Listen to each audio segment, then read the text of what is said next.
ناظرین، علاقائی خبروں میں اب رخ کریں گے سیالکوٹ کی جانب، جہاں ABC نیوز کے اینکر پرسن حسان رضا بھٹی کی رپورٹ کے مطابق واپڈا ہائیڈرو الیکٹرک ورکرز یونین نے ملازمین کے بڑے پیمانے پر تبادلوں کے خلاف کام چھوڑ ہڑتال کر دی۔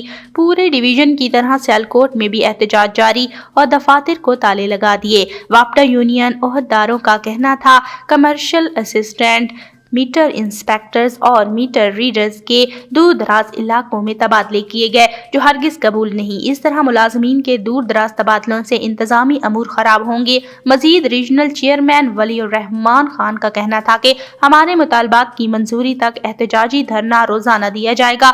تمام ملازمین گیپکو کے ڈویژن سطح پر دفاتر میں کام چھوڑ ہڑتال کر کے احتجاجی دھرنے کریں۔ گیپکو انتظامیہ کو ملازمین کے تبادلوں پر نظر ثانی کرنا ہوگی۔